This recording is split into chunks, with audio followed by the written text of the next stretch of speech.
네, 논문 발표 시작하겠습니다. 제가 오늘 소개해드릴 논문은 Tool Relative Positional Encoding in Spiking Transformers라는 논문이고요. SNN에서의 PE 방법, 포지션 인코딩 방법을 소개한 논문으로 뉴립스 2025년에 발표된 논문입니다. 논문의 배경 지식으로는 다음과 같이 세 가지가 있습니다. 첫 번째는 해밍 거리이고요. 해밍 거리는 아시는 것처럼 길이가 같은 두 시퀀스나 보통은 문자열을 비교를 했을 때 서로 같은 위치에 값이 다르게 되면 거리가 증가하게 됩니다. 그래서 아래 예시처럼 A와 B를 비교했을 때 왼쪽에서 세 번째 비트가 다르기 때문에 거리는 1이 되는 거고요. 두 번째 그레이 코드는 이진수 표기법 중에 하나인데 일반적인 이진수 표기법과 다르게 연속된 숫자를 표현할 때 비트가 하나만 바뀌도록 설계가 되어 있습니다. 그래서 10진수가 3에서 4로 넘어갈 때 이 그레이 코드는 오른쪽 같이 표기가 되고요. 그래서 거리의 차이가 1이 되든 해밍 거리의 차이가 1이 되는 그런 특성을 가지고 있습니다. 마지막 이 attention with linear biases라고 하는 알리바이는 일반적인 트랜스포머에서 사용하는 위치 인코딩 방식인데요. 입력 임베딩 단계의 위치 정보를 주입하는 게 아니라 어텐션 맵에 직접 위치 정보를 더하는 형식으로 밑에 수식처럼 이런 식으로 위치 정보가 반영이 됩니다.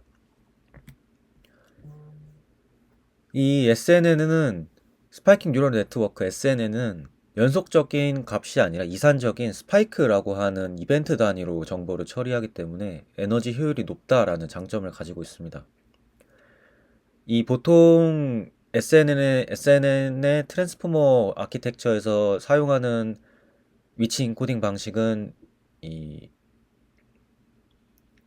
RP라고 하는 컨브 방식을 사용을 하는데 여기서 이 릴레이티브 포지셔널 인코딩은 시퀀스 내 어떤 시계열 길이라든지 아니면 문자열 간의 요소 간의 상대적 거리를 동적으로 모델링하는 방식이고요.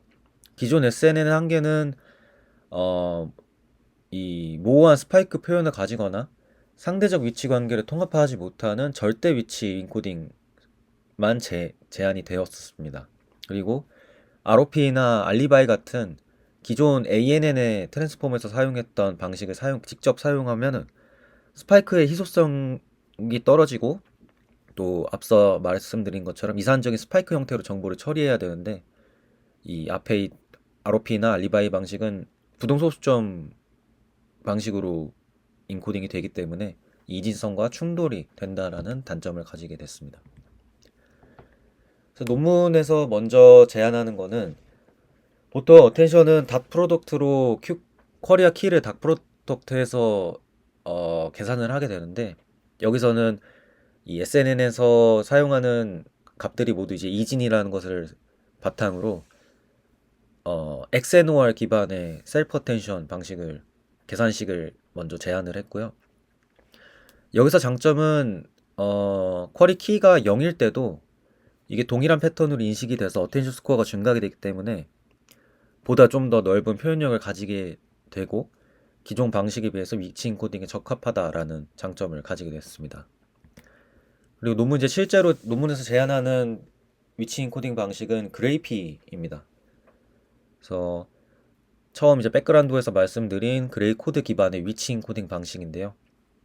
쿼리 키의 이진화를 위해서 덧셈 대신 행렬 컨캣을 사용을 하게 되고 장점은 부동소수점 연산이 없고 2D 이상의 차원으로도 확정이 가능하다라는 장점이 있습니다. 그리고 논문에서 이제 한 가지 증명을 하게 되는데요. 어떤 두 위치 인덱스의 10진수 차이가 2의 n승일 때 그레이 코드 기반의 해밍 거리는 항상 2로 일정하다라는 걸 증명을 해서 그레이 코드로도 위치 인코딩을 할 수 있다라는 것을 증명해냈습니다. 두 번째 방식은 로그P라는 방식으로 그레이P의 한계, 즉 이제 비트 수만큼 길이를 표현이 가능하기 때문에 이걸 극복하기 위해서 로그 형태의 상대적 거리 형례를 사용하게 되는데 이 아래 R식처럼 로그 기반의 어떤 상대 거리를 먼저 만든 다음에 미리 계산을 해 놓은 다음에 그거를 이제 올림으로 해서 정수 값을 어텐션 맵에다가 더하는 방식을 사용을 했습니다. 그래서 각 방식의 차이를 보면 먼저 바닐라 SNN 트랜스포머는 어텐션 맵은 기존과 같이 이제 QK 내적으로 계산이 되고 P는 컨볼루션 기반의 P를 학습 가능한 위치 인코딩 방식을 사용을 했고요. 그레이피는 이 옆에 이제 그 QK의 이 그레이 코드 기반의 위치 행렬을 컨객하는 방식으로 어텐션 맵을 계산을 하고 로그피는 미리 일단 이미 QK의 그 셀프 어텐션은 계산을 한 다음에 로그 기반의 위치 행렬을 더하는 방식으로 위치 정보를 주입하게 됩니다. 실험은 다음과 같이 진행이 됐고요. 세 가지 큰 도메인이 있고 그 안에 이제 여러 벤치마크를 선정을 했고 베이스라인으로는 네 가지를 사용을 했습니다. 그리고 PE 방식들은 기존 이제 ANN에서의 방식들 실수 계산이 들어가 있는 ROP, 알리바이, 사인 P를 사용을 하고 SNN에서는 컨볼루션 기반의 컨브P랑 CPGP라고 하는 절대 위치 인코딩 방식을 비교를 합니다. 먼저 시계열 예측 결과로는 이 표가 커서 표가 너무 이제 내용이 많아서 간단하게 말씀드리면은 제안하는 방식들이 모두 이제 평균에서 전체 평균 성능이 가장 좋았고요. 뭐 보시는 것과 같이 몇 가지 케이스를 빼고 모두 제안하는 방식에서 더 높은 소타 성능을 달성한 것을 확인을 했습니다. 두 번째 자연어 처리에서는 총 6개의 벤치마크를 사용을 했고요. 이 웨이메이라고 하는 차이니스 데이터셋을 제외를 하면 모두 로그피가 가장 높은 성능과 함께 제안하는 방법들이 평균 성능도 가장 높았음을 확인을 했습니다. 그리고 마지막으로 이미지 분류에서는 로그피는 학습이 수렴되지 않았다고 해서 제외가 됐고요. 여기는 이제 아까 그래피가 이제 그 1차원 이상으로 차원이 확정돼 가능하게 아주 용이하다라고 말씀을 드렸는데 이것처럼 헤이트와 위즈로 나눠서 2차원 형태의 그래피 2D를 추가를 해서 비교를 했습니다. 모든 결과 이제 네 가지 벤치마크에서 그래피 2D가 가장 높은 성능을 보였고 평균으로 봤을 때 또 가장 높았고 1D는 절대 위치 정보 인코딩 방식인 CPGP와 평균 수치는 동일했습니다. 그리고 어블레이션 스터디에서는 그래피에서 비트 개수의 차이를 이제 시계열 예측이랑 자연어 처리 도메인에서 비교를 했고요. 뭐 전체적으로 선형적으로 증가하기를 하긴 하지만 비트 개수가 8개 이상이 되면 뭐 어느 정도 비슷한 성능을 내는 것을 확인을 했습니다. 그리고 시간 그 효율성 실험에서도 이